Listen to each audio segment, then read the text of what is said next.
मैं एक बहुत बदनसीब लड़की हूँ जो खूबसूरती की वजह से सारे के सारे मर्द मेरे साथ सोना चाहते थे, क्योंकि मैं बहुत ही हसीन लड़की हूँ। यहाँ तक कि मेरे बाप ने भी मुझे नहीं छोड़ा। मेरे साथ मर्द जो चाहे जैसा चाहे कर सकते हैं। एक दिन मेरे कमरे में एक लड़का आया। उसने मेरे साथ जो किया उसे जानकर आपके रोंगटे खड़े हो जाएंगे, क्योंकि उसने मेरी जान। आज मेरे दोस्त ने मुझे एक बेहद हसीन, खूबसूरत और दिलकश सी लड़की की तस्वीर भेजी थी। आज से पहले मैंने इतनी सुंदर, इतनी दिल नसी लड़की कभी नहीं देखी थी। देखने में उसे लड़की की उम्र कुछ ज़्यादा नहीं थी, लगभग 17-18 साल की होगी। उस लड़की की फ़ोटो को देखकर मैं उस समय अपने दोस्त को कॉल किया और उससे पूछा कि मैं इस लड़की के साथ एक रात गुजारना चाहता हूँ, क्या यह संभव है? तो वो कहने लगा, तू तो देख ही रहा है यह लड़की कितनी हसीन है।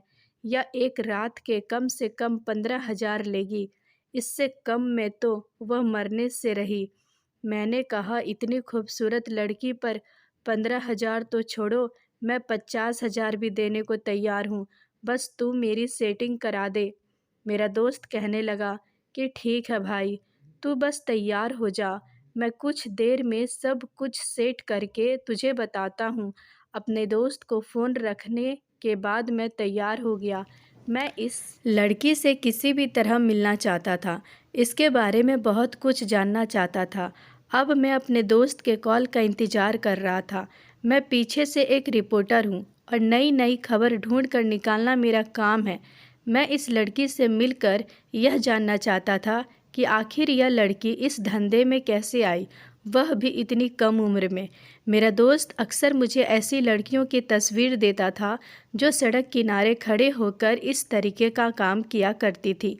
मैं तो बस यही जानने में बहुत उत्सुक था कि इस लड़की की कहानी क्या है। मुझे यकीन था कि कहानी बहुत ही धमाकेदार होगी। अगर मुझे यह कहानी मिल गई तो मेरे चैनल की रेटिंग बहुत तेज़ी से ऊपर बढ़ जाएगी और साथ साथ मुझे प्रमोशन भी मिल जाएगा। थोड़ा इंतज़ार करने के बाद मेरे दोस्त ने मुझे फ़ोन किया और कहा, मैं तेरा उस लड़की के साथ 12 से 2 बजे तक का टाइम सेट कर दिया है और साथ ही साथ उसने मुझे यह भी बताया है कि मुझे उससे कहाँ और कैसे मिलना है। उसकी बताई हुई जगह पर मैं समय से पहले ही पहुंच गया। वह बेहद छोटा सा एक गांव था जहां बहुत ही छोटे छोटे घर बने हुए थे। मेरे दोस्त के बताए पते पर पहुंचकर मैंने दरवाज़ा खटखटाया और अंदर से इस लड़की ने दरवाज़ा खोला, मुझे देखकर मुस्कुराई और मुझे अंदर आने के लिए कहा। उसके पास से गुजरते हुए उसने बेहद अच्छी खुशबू आ रही थी। मैं उसके कमरे में जाकर बैठ गया। मुझे थोड़ा अजीब सा लग रहा था, पर कुछ ही देर में वह लड़की खुद मेरे बराबर में आकर बैठ गई। फ़ोटो से भी ज़्यादा खूबसूरत थी। मैंने उस लड़की से कहा, तुम्हें काम करो, तुम सामने वाले सोफ़ा पर बैठो। वह मुझे बेहद हैरानी से देखने लगी और सामने वाले सोफ़े पर बैठ गई। जब मैं उसका नाम पूछा तो ज़ोर ज़ोर से हंसने लगी। जब उसे उसकी हंसी की वजह पूछी, तुम्हें कहने लगी, नाम भी क्या है? नाम तो कुछ भी हो सकता है। आप यहाँ जिस काम के लिए आए हैं उस काम के लिए मैं तैयार हूँ। और धीरे धीरे अपने कपड़े उतारने लगी और कहने लगी, अभी के 2 घंटे आपके हैं, आप जो चाहे जैसा चाहे मेरे साथ कर सकते हैं। मैंने उसे वहीं रोक दिया। वह मुझे अपना कोई रोग का ग्राहक मान रही थी। रोज़ उसके पास कितने ही लोग आते थे। मैंने उसे हंसते हुए बताया, मैं यहाँ पर तुम्हारे साथ किसी भी तरीके का कोई गलत काम करने के लिए नहीं आया हूँ। तुम तो बहुत बेहद खूबसूरत लड़की हो। मैं बस तुमसे एक बार मिलना चाहता था, इसलिए आया हूँ। क्या तुम मुझे अपने बारे में बताओ?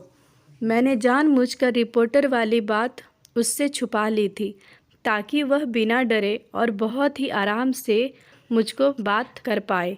मेरी बातों को सुनकर पहले तो वह बहुत हैरान हुई, फिर कहने लगी, सब इतने समय से मैं इस धंधे में हूँ, आज तक मुझे एक और आदमी ऐसा नहीं मिला जो मेरे पास आया हो और उसने मेरे साथ कुछ ना किया हो।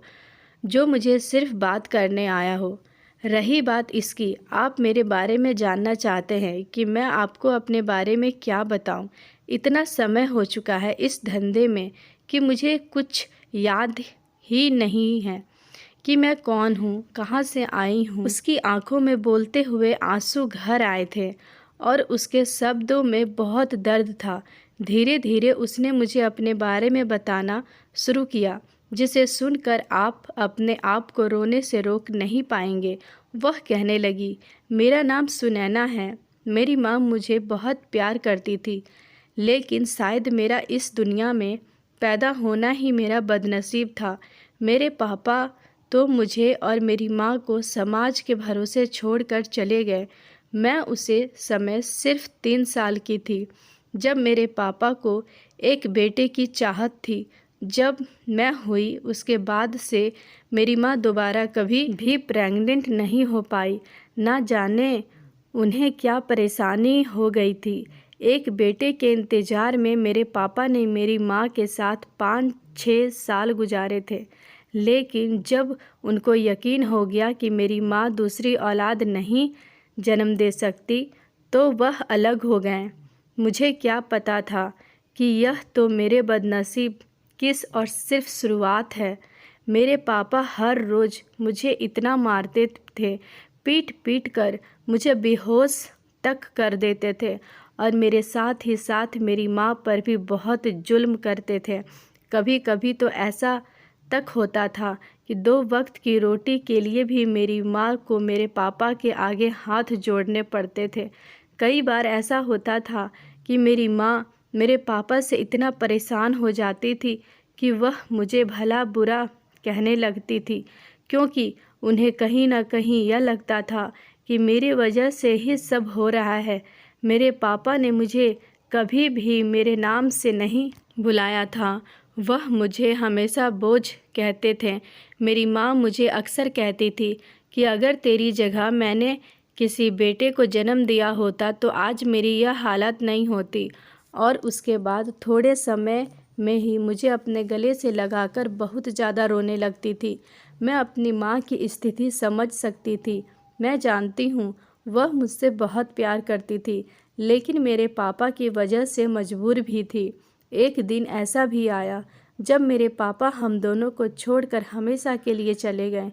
वह कहने लगी कि अब मैं तुम दोनों को पाल नहीं सकता, क्योंकि मेरी ज़िंदगी में अब एक ऐसी औरत है जो मुझे बेटे का सुख दे सकती है। तेरी माँ की तरह बाँझ नहीं है। वह दिन मुझे बहुत अच्छे से याद है। उस दिन मेरी माँ बहुत रोई थी। वह इन सब के पीछे मुझे ही जिम्मेदार मान रही थी। अब मैं और मेरी माँ इस दुनिया में अकेले रह गए थे। मेरे नाना नानी तो बहुत पहले ही सड़क पधार चुके थे और मेरी माँ को अपने भाइयों से किसी तरीके से कोई उम्मीद नहीं थी। उन्हें अक्सर यही लगता था कि इन सब के जिम्मेदार सिर्फ मैं हूँ। मैं अपनी माँ की नज़रों में अपने लिए नफ़रत महसूस की थी। उस समय मेरी माँ की उम्र करीब 32 साल की होगी। उस समय वह जवान ही थी। जब से पापा गए थे तब से 2 वक्त की रोटी भी हमारे लिए बहुत मुश्किल हो गई थी, लेकिन मैं उनकी बेटी थी। न वह मुझे कैसे छोड़ देती। मेरा पेट पालने के लिए उन्होंने लोगों के घरों में काम करना शुरू कर दिया। हर रोज़ ना जाने कितने ही मर्दों के हवस भरी नज़रों का शिकार होती थी। हमारी ज़िंदगी दिन बहुत मुश्किल होती जा रही थी। एक ऐसा भी दिन था जब मेरी माँ की मुलाकात मोहन अंकल से हुई थी। वह मेरे मामा के बहुत पुराने दोस्त थे और मेरी माँ को भी अच्छे से जानते थे। मेरी माँ को इस तरीके से लोगों के घरों में काम करता हुआ देख उन्हें बहुत दुख हुआ था, क्योंकि मोहन अंकल जानते थे कि मेरे मामा तो एक बहुत ही अच्छे परिवार से हैं और मेरी माँ की यह हालात उनसे अच्छी नहीं देखी जा रही थी। उनसे हम क्या कहते हैं कि 2 वक्त की रोटी के लिए हमें लोगों के घरों में काम करना पड़ रहा था। अंकल मेरी माँ की हर संभव मदद करना चाहते थे, इसलिए उन्होंने मेरी माँ को शादी करने को कहा। मोहन अंकल एक अच्छे परिवार से थे। जिनका अपना घर था। मोहन अंकल की शादी अभी तक नहीं हुई थी। मेरी माँ की मजबूरियों को देखते हुए उन्होंने मेरी माँ को शादी का प्रस्ताव दिया था। मोहन अंकल, मैं कैसे तरीके कोई बुराई नहीं थी कि मेरी माँ शादी के लिए मना कर देती। मोहन अंकल मुझे भी मेरी माँ के साथ अपनाने के लिए तैयार थे। अब इससे ज़्यादा मेरी माँ को और कोई चीज़ की उम्मीद नहीं थी। परिवार में एक मर्द का होना बेहद ज़रूरी होता है। कुछ दिनों में मोहन अंकल ने मेरी माँ से शादी कर ली और मुझे और मेरी माँ को अपने घर लेकर आ गए। अपनी शादी के दिन से ही मोहन अंकल ने मुझे अपने गोद में बहुत ही प्यार से उठाया और मुझे कहा था कि आज से तुम मेरी बेटी हो। दिन यूं ही बीतते जा रहे थे। मोहन अंकल मुझे बहुत प्यार करते थे। शुरू में मैं उनको अंकल कहकर बुलाती थी, लेकिन एक दिन उन्होंने मुझे बहुत ही प्यार से समझाया कि बेटा, मुझे पापा कहो, तुम मेरी बेटी ही हो। अपने पापा का रूप तो मुझे याद भी नहीं है। उनके आगे मोहन अंकल को पापा कहना मेरे लिए थोड़ा मुश्किल था, लेकिन उनके प्यार को देखकर धीरे धीरे मुझे भी उनसे बेहद प्यार हो गया और मैं अपने पापा को तो जैसे भूल ही गई। आपसे मोहन अंकल ही मेरे पापा थे। मोहन अंकल एक बहुत बड़ी कंपनी में काम करते थे। उनके पास पैसों की कोई कमी नहीं थी। उनसे शादी के बाद मेरी माँ ने लोगों के घरों में काम करना छोड़ दिया था। अब मेरी माँ और मेरी माँ की जिंदगी बहुत अच्छे गुजर रही थी।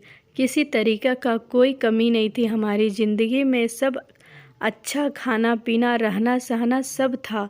अब तो हर रात दूध पीकर ही सोती थी और हर त्यौहार पर और समय समय पर पापा मुझे बहुत सारे खिलौने दिलाया करते थे। उन्होंने मेरी परवरिश में किसी तरह की कोई कमी नहीं रखी थी। मेरी माँ तो मुझे कई बार यहाँ तक कह देती थी कि मोहन ने तुम्हारे पापा को कहीं कहीं पर घूमने भी ले जाया करते थे, मेरी मर्जी का खाना खिलाया करते थे, सब कुछ करते थे। वह मेरे लिए तो पिता अपनी बेटी के लिए कर सकता है। मोहन अंकल के दोस्त थे जिनका नाम सुरेंद्र था। सुरेंद्र अंकल लगभग हमारे घर रोज़ ही आया करते थे। वह मेरी माँ से भी बहुत अच्छे से बातचीत किया करते थे। तो उनके आगे पर मोहन अंकल का घर में होना बिल्कुल अच्छा नहीं था। कई बार वह उनके पीछे आते और घंटों बैठकर आराम से मेरी माँ से बातें किया कर। अब मेरी उम्र लगभग 14 साल की हो गई थी। मोहन अंकल ने मेरा इतना ध्यान रखा था कि मेरी हेल्प बहुत अच्छे से हो गई थी। 14 साल की उम्र में ही मैं जवान और खूबसूरत दिखने लगी थी। मेरे शरीर में बहुत सारे बदलाव हो चुके थे। अचानक एक बच्ची से एक जवान खूबसूरत लड़की हो गई थी।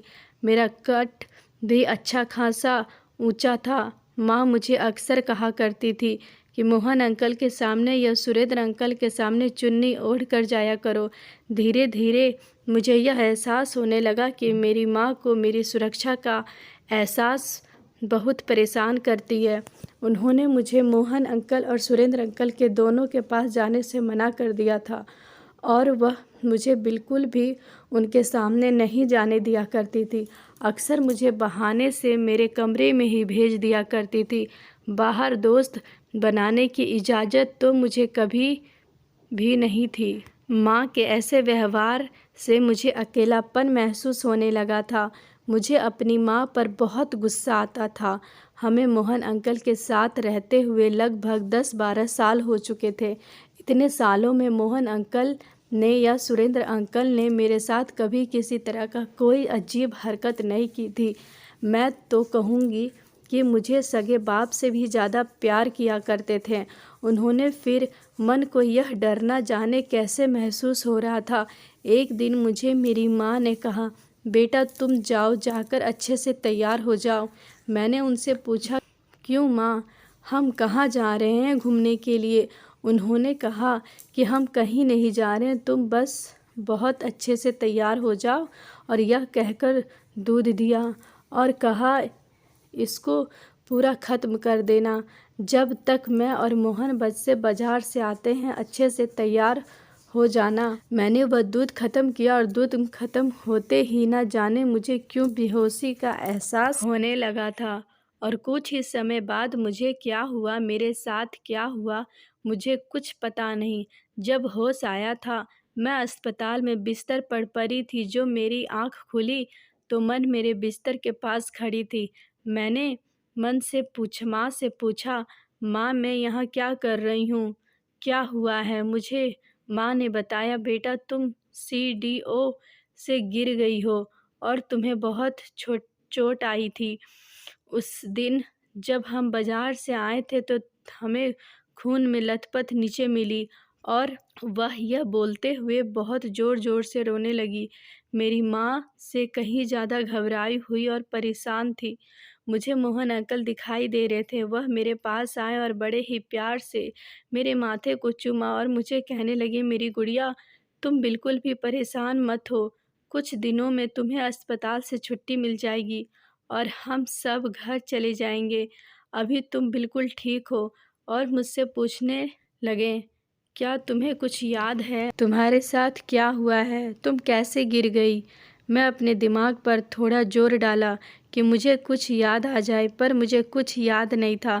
तभी मेरी माँ कहने लगी, बेटा तुम आराम करो, तुम्हें अभी आराम की ज़रूरत है। अपने दिमाग पर बिल्कुल भी जोर मत डालो, यह सब बाद में होता रहेगा। कुछ ही देर बाद मोहन अंकल ने मेरी माँ को कहा, तुम घर जाओ और घर जाकर आराम करो।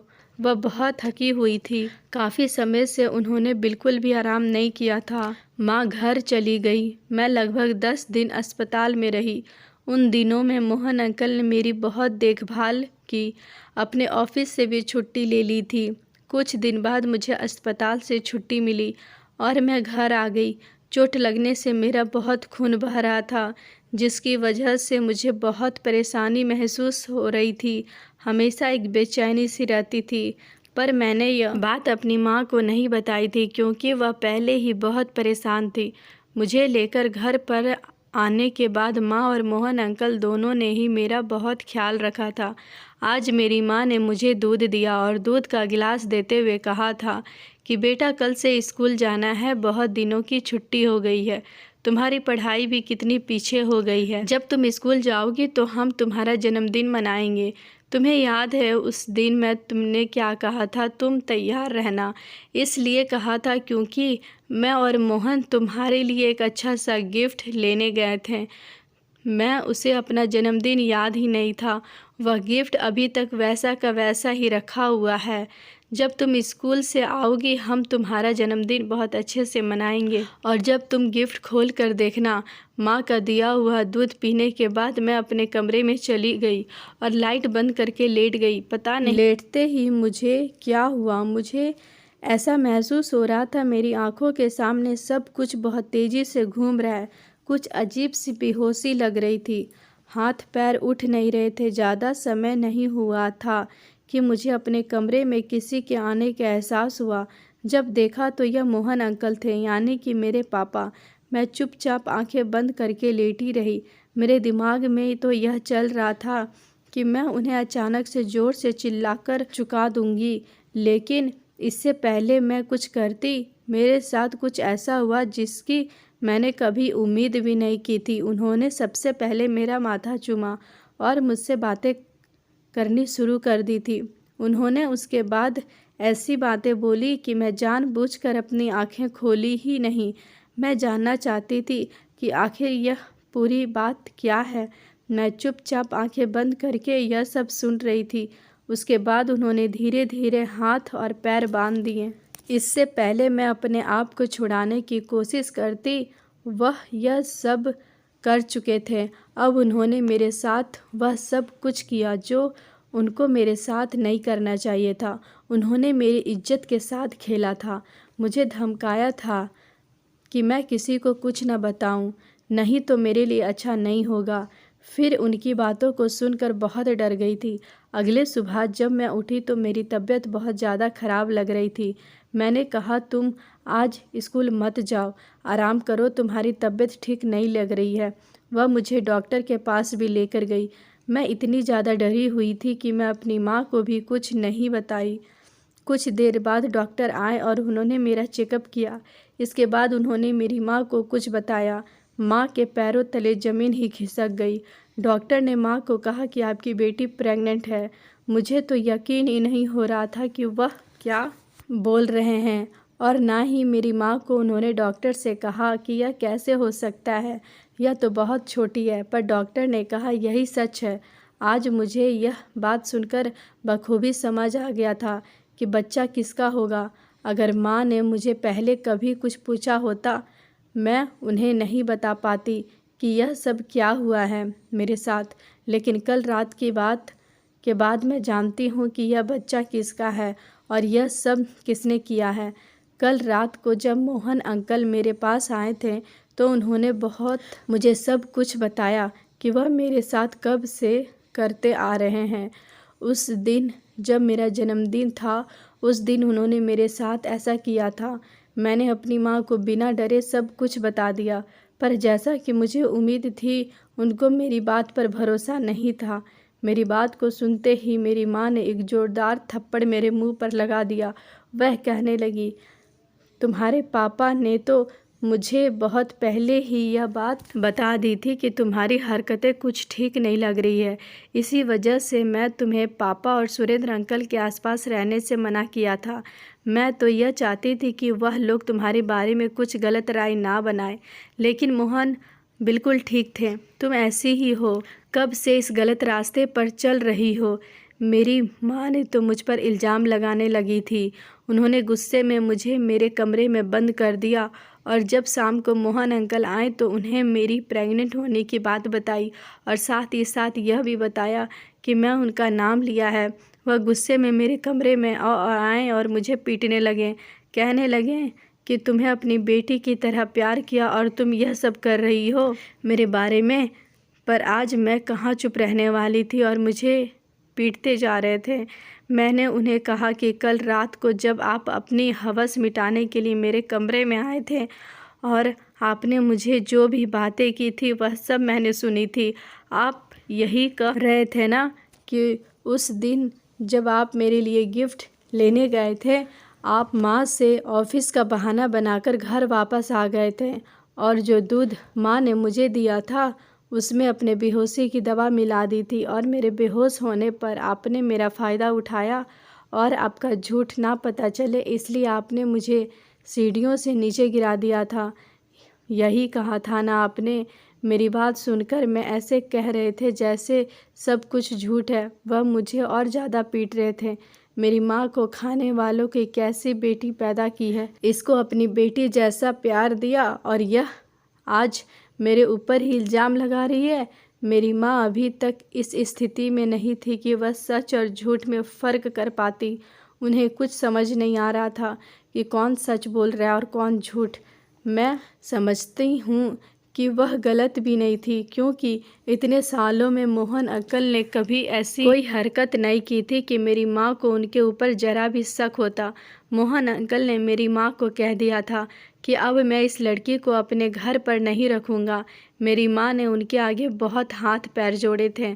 मेरी बेटी को घर पर रख लो, बाहर मत निकालो। मैं उसे समझा दूंगी, लेकिन वह नहीं माने। उन्हें पता था कि हो सकता है आगे जाकर पकड़े भी जाएं। उन्होंने कहा कि वह मुझे यहाँ नहीं रख सकते और वह कहकर अपने कमरे में चले गए। मेरी माँ ने मेरी प्रेगनेंसी अबाउट करा दी थी और घर में सब ने मुझसे बात करनी बंद कर दी थी। मेरी माँ को तो लगता था कि उनकी यह शादी भी कहीं मेरी वजह से ना टूट जाए। मैं कमरे में पड़ी रहती थी। माँ का प्यार मोहन अंकल मेरे पास आते थे और अपनी हवस मिटाते थे।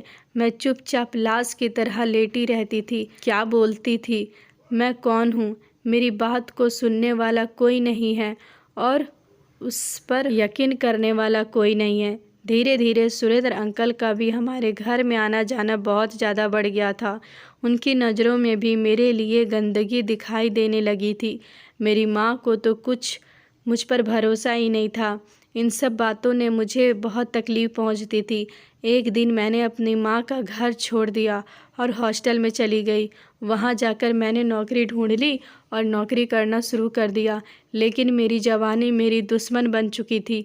एक दिन मुझे मेरी हॉस्टल के ही एक दोस्त मिला। उस लड़की ने मुझे इस काम के बारे में बताया। उसने मुझसे कहा कि कम समय में बहुत पैसा है। मेरे पास खोने के लिए तो वैसे ही कुछ नहीं बचा था। सब कुछ तो मैं पहले ही गंवा चुकी थी और मेरे पास पैसे भी बिल्कुल नहीं थे। अगर मैं कोई और दूसरी नौकरी करती तो भगवान जाने मुझे कब पैसा मिलता और मेरी ज़रूरत कैसे पूरा हो पाती। इसलिए मैंने इसी काम को चुना जहाँ पर लोग पैसे देकर मेरे वक्त को ख़रीद लेते हैं और कुछ समय के लिए मैं हर घंटे पैसे लेती हूँ, कभी थोड़ा कम तो कभी थोड़ा ज़्यादा। अपना कुछ समय उन मर्दों को देती हूँ और वह मुझे पैसे दे जाते हैं। कई बार तो मेरे पास ऐसे मर्द भी आते थे जो मुझे इतनी तकलीफ़ पहुँचती है कि मैं तुम्हें बता भी नहीं सकती, लेकिन वह तकलीफ़ मेरे परिवार की तकलीफ़ से बहुत कम है। मोहन अंकल ने मुझे तकलीफ़ दी है, उसके आगे मुझे हर तकलीफ़ कम लगती है। ज़िंदगी में आपका सुख था ही नहीं। यह बात बोलते हुए उसकी आंखों से आंसू बहे जा रहे थे। मैं खामोशी से यह सब बातें सुन रहा था। मैं छोटा सा रिकॉर्डर लेकर आ गया था। वहाँ पर उसकी बोली हुई सारी बातें उसमें रिकॉर्ड हो चुकी थी। उसने पहले से ही इतना धोखा खाया हुआ था कि में हिम्मत नहीं हो रही थी कि मैं उसे और कोई धोखा दे पाता। मैंने उसे सारा सच बता दिया कि मैं एक रिपोर्टर हूँ और तुम्हारी बोली एक एक बात को रिकॉर्ड कर लिया हूँ। मैं बहुत समय से एक अच्छे न्यूज़ तलाश कर रहा था। जब मुझे तुम्हारे बारे में पता चला इसलिए मैं यहाँ आया था। मेरी बातों को सुनकर वह बहुत हैरान रह गई थी। मैंने उसे कहा कि अगर तुम चाहोगी तभी मैं यह न्यूज़ आगे चलाऊँगा। अगर तुम मना करोगी तो मैं इसे अभी यहीं पर डिलीट कर दूँगा। तुम जो कहोगी वैसा होगा। मैं दोनों की बातों में मैं तुम्हारा सम्मान करूँगा बिना तुमसे कोई सवाल पूछे। मैं रोते हुए मुझसे कहने लगी कि अगर आप इस न्यूज़ को चलाएंगे तो आपको क्या मिलेगा। मैं उससे कहा कि शायद कोई लड़की इस तरीके के लोगों से बच जाए, शायद उसको कोई मदद हासिल हो, उसमें इतनी हिम्मत आ जाए कि इस बारे में बाहर निकाल कर बात कर पाए। उसने मुझसे कहा कि आप इस न्यूज़ को चला सकते हो। मैंने वैसा ही किया। दोस्तों, आज की कहानी आपको कैसी लगी कमेंट बॉक्स में ज़रूर बताइएगा। कल मिलते हैं एक नई कहानी के साथ। तब तक अपना ध्यान रखिएगा।